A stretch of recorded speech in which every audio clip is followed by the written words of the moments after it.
사도행전 13장 1절에서 12절에 나오는 첫 번째 선교사들의 이야기거든요. 관찰, 깊은 묵상, 삶의 적용, 그리고 기도문까지 5단계로 아주 체계적으로 구성되어 있죠. 안녕 조이. 오늘은 할아버지가 안디옥 교회 사람들의 아주 특별한 여행 이야기를 들려줄게. 안디옥 교회는 바나바, 시므온, 루기오, 마나엔, 사울이라는 훌륭한 지도자들이 있었단다. 이들은 모두 다르게 생겼고 자란 것도 달랐지만 예수님의 사랑 안에서 한 마음으로 기도했어요. 어느 날 성령님이 바나바와 사울을 따로 세워라 라고 말씀하셨단다. 사람들은 두 사람을 위해 간절히 기도하고 축복하며 파송했어요. 마가라는 청년도 함께 배를 타고 키프로스 섬으로 떠났지. 살라미를 지나 바보라는 곳에 도착했을 때 지혜로운 총독 서기오 바울이 하나님의 말씀을 듣고 싶어 했단다. 하지만 그 옆에는 엘루마라는 나쁜 마술사가 있었어. 엘루마는 총독이 예수님을 믿지 못하게 계속 방해했지. 그때 성령으로 충만해진 사울이 엘루마를 무섭게 꾸짖었어. 너 온갖 속임수와 나쁜 짓이 가득한 악마의 자식아, 주님의 바른 길을 굽게 하지 마라. 그러자 즉시 안개와 어둠이 엘루마의 눈을 덮어 앞을 보지 못하게 되었단다. 이 놀라운 기적을 본 총독은 하나님의 말씀에 깊은 감동을 받아 예수님을 믿게 되었어. 참, 이때부터 사울은 작은 자라는 뜻의 바울로 불리게 되었단다. 참 따뜻하면서도 아주 극적인 사건을 생생하게 전달해주는 이야기네요. 네, 정말 그렇습니다. 이제 이 1단계 이야기를 바탕으로 관찰과 묵상, 그리고 적용 단계의 내용을 하나씩 짚어보며 대화를 나눠보겠습니다. 이야기의 무대가 되는 안디옥 교회의 시작점부터 살펴보는 게 좋겠어요. 좋아요. 그 방금 읽어드린 내용 중에 안디옥 교회의 지도자들 이름이 쭉 나왔잖아요. 바나바, 시므온, 루기오, 마나엔, 사울. 네, 그 이름들이 참 중요합니다. 자료의 3단계 묵상 파트를 보면요. 이들의 사회적 배경을 아주 날카롭게 분석해 두었거든요. 어떻게 분석되어 있나요? 그러니까 이 지도자들의 신분과 피부색이 완전히 달랐다는 겁니다. 예를 들어 시므온은 아프리카 출신으로 흑인이었을 가능성이 크고요. 마나에는 무려 헤롯 왕과 함께 궁전에서 자라난 최고위층 귀족이었습니다. 그리고 사울은 전통적인 유대인 학자였죠. 와, 왕족과 평범한 사람, 그리고 피부색이 다른 사람들이 다 함께 모여 있었다고요? 네, 그렇습니다. 고대 사회에서 전혀 다른 신분과 인종이 한자리에 모여서 동등한 권위를 가지고 공동체를 이끌었다는 건 그건 정말 사회적으로 엄청난 파격이었거든요. 와, 놀랍네요. 보통은 자신과 비슷한 사람들끼리 어울리기 마련인데 말이죠. 맞아요. 이 텍스트는 이들이 피부색도 다르고 문화도 완전히 달랐음에도 불구하고 오직 예수님의 십자가 사랑 안에서 아무런 장벽 없이 하나가 되었다고 해석합니다. 예수님의 사랑 안에서 하나가 되었다.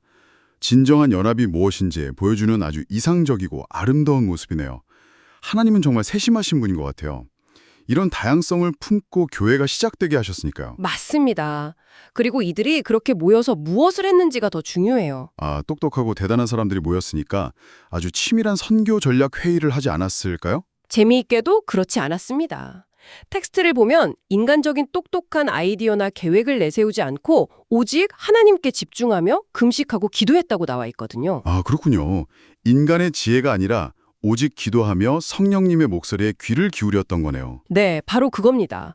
위대한 선교 여행은 사람의 회의실에서 나온 게 아니라 철저히 엎드려 기도할 때 비로소 시작되었다는 점을 이 자료는 강하게 짚어줍니다. 성령님이 바나바와 사울을 따로 세워라 라고 지시하셨을 때 사람들의 반응도 참 따뜻해요. 주저하지 않고 머리에 손을 얹고 간절히 기도하며 온 마음으로 응원하고 파송하잖아요. 완벽한 순종과 지지가 만들어낸 출발이죠. 그렇게 두 사람과 청년 마가가 배를 타고 키프로스 섬으로 떠나게 됩니다. 그리고 일행이 살라미를 지나 바보라는 지역에 도착하면서 분위기가 확 바뀝니다. 새로운 인물들이 등장하죠. 네, 바보섬에서의 극적인 대결이 펼쳐지는데요. 안디옥에서의 평화로운 연합과는 다르게 아주 긴장감 넘치는 상황이 벌어집니다. 지혜로운 총독 서기오 바울이 하나님의 말씀을 간절히 듣고 싶어 하는데 그 옆에 엄청난 방해꾼이 있었어요. 바예수, 즉 엘루마라는 마술사이자 거짓 선지자였죠. 이 엘루마의 행동을 자세히 들여다볼 필요가 있습니다. 그는 총독의 측근으로서 권력을 누리고 있었을 텐데 바나바와 사울이 진짜 진리를 전하니까 자기 거짓말이 들통날까 봐 두려웠던 겁니다. 그래서 총독이 믿음을 갖지 못하도록 하나님이 주시는 은혜의 빛을 억지로 가리려고 회방을 놓은 거군요. 네, 빛과 어둠의 대립이죠. 이때 사울이 성령으로 충만해져서 엘루마를 꾸짖는 장면이 이 이야기의 클라이맥스입니다. 너 온갖 속임수와 나쁜 짓이 가득한 악마의 자식아 라고 무섭게 꾸짖는 그 장면이요.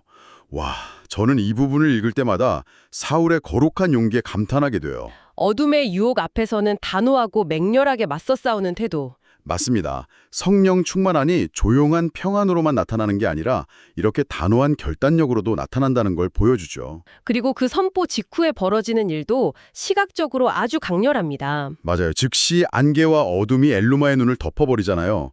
방금 전까지 총독 옆에서 모든 걸 통제하려고 거들먹거리던 사람이 앞을 못 봐서 더듬거리는 신세가 되다니 정말 통쾌하기도 하고 두렵기도 한 기적이에요. 그 광경을 지켜본 총독이 어떻게 반응했죠? 이 기적을 보고 하나님의 말씀과 능력에 깊은 감동을 받아서 마침내 믿음을 갖게 되었다고 나와 있습니다. 진짜 빛이 어둠을 이긴 순간이죠. 자, 이제 3단계 깊은 묵상 파트로 좀 더 들어가 보겠습니다. 이 대결 구도 속에 아주 깊은 상징들이 숨어 있거든요. 가장 먼저 눈여겨봐야 할 부분은 바로 이름의 변화입니다. 아까 이야기 마지막에 참 이때부터 사울은 바울로 불리게 되었단다 라고 했죠. 네, 본문에서 줄곧 사울이라고 불리던 인물이 이 바보섬에서의 사건을 기점으로 갑자기 바울이라는 이름으로 불리기 시작합니다. 자료의 해석에 따르면 사울이라는 이름은 이스라엘 초대 왕의 이름이기도 하고 크고 위대한 자라는 뜻을 강하게 품고 있습니다. 크고 위대한 자요. 그럼 새롭게 바뀐 바울이라는 이름은 어떤 뜻인가요? 반대로 작은 자라는 뜻을 가지고 있습니다. 사울이 크다, 바울이 작다라는 뜻이었군요. 작은 자라는 뜻이라니 정말 멋지네요. 네, 세상 사람들은 누구나 사울처럼 크고 위대한 자가 되고 싶어 하잖아요. 하지만 바울은 진짜 진리인 예수님을 만나고 나서 자신이 얼마나 작고 부족한 죄인인지를 깨달은 겁니다. 자신이 작아짐으로써 오직 크고 위대하신 하나님만을 높이기로 결심했다는 그 통찰. 우리 친구들과 부모님들 모두 깊이 새겨볼 만한 감동적인 메시지네요. 하나님은 참 이런 작은 자들을 통해 큰 일을 하시는 분이라는 걸 느낍니다. 그렇습니다. 그리고 이것을 더 큰 맥락에서 연결해 보자면 엘루마의 눈이 먼 사건과도 이어지는 아주 중요한 묵상 포인트가 나옵니다. 영적 시력에 대한 이야기죠. 영적 시력이요?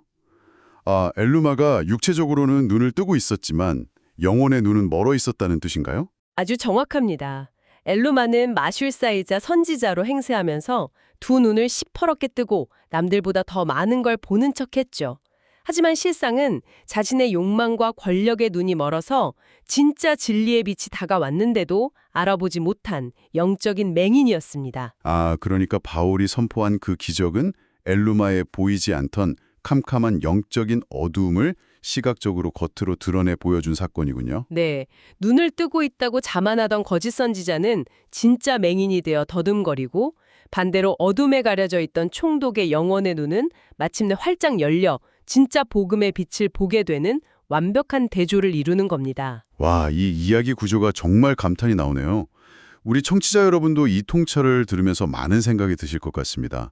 자, 그럼 이 고대의 놀라운 이야기가 오늘날을 살아가는 우리 일상에는 어떤 의미가 있을까요? 4단계 삶의 결단과 적용 파트를 살펴보죠. 자료에서는 우리에게 크게 두 가지 구체적인 실천 방안을 제안하고 있습니다. 첫째는 안디옥 교회 사람들처럼 매일 성령님의 세미한 목소리에 귀를 기울이라는 겁니다. 내 생각과 내 고집, 내 똑똑한 계획대로만 살려고 하지 말고 멈춰서서 하나님의 뜻을 묻고 순종하라는 뜻이겠죠? 맞습니다. 그리고 둘째는 용기입니다. 일상을 살다 보면 우리에게도 엘루마처럼 나쁜 유혹이나 게으름이 찾아오거든요. 그럴 때 적당히 타협하지 말고 바울처럼 단호하게 안 돼! 라고 꾸짖을 수 있는 거룩한 용기를 가지라는 말씀이군요. 어둠의 속임수에 끌려다니지 않겠다는 의지적인 선택이죠. 청취자 여러분은 오늘 이 깊은 대화를 통해 무엇을 결심하셨나요?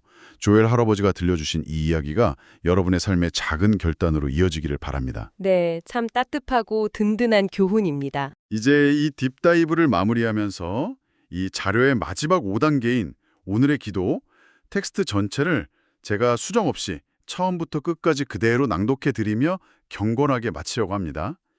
우리의 마음을 담아 하나님께 올려드리는 기도니까 차분하고 진심 어린 마음으로 함께 해주세요. 네, 함께 마음을 모으겠습니다. 오늘의 기도. 하나님 아버지, 안디옥 교회 사람들처럼 매일 성령님의 세미한 목소리에 귀를 기울이게 해주세요. 엘루마처럼 나쁜 유혹이나 게으름이 찾아올 때 바울처럼 단호하게 안 돼! 라고 꾸짖을 수 있는 용기를 주세요. 그리고 내 주변의 친구들이 영혼의 눈을 떠서 아름다운 빛을 볼 수 있도록 돕는 작은 선교사로 살아가게 해주세요. 예수님의 이름으로 기도합니다. 아멘. 이 기도가 우리 모두의 기도가 되기를 바랍니다. 오늘 우리는 다양성을 품은 안디옥 교회의 아름다운 시작부터 바보섬에서의 빛과 어둠의 대결, 그리고 작은 자가 되기를 선택한 바울의 깊은 겸손까지 참 많은 것을 살펴보았습니다. 캄캄한 어둠을 물리친 바울 할아버지가 또 어떤 놀라운 모험을 이어가게 될까? 라는 텍스트의 마지막 문구처럼 우리 친구들의 내일 하루도 하나님의 인도하심 속에서 기대가 됩니다. 끝으로 여러분 스스로 고민해 볼 수 있는 질문을 하나 남기고 싶습니다.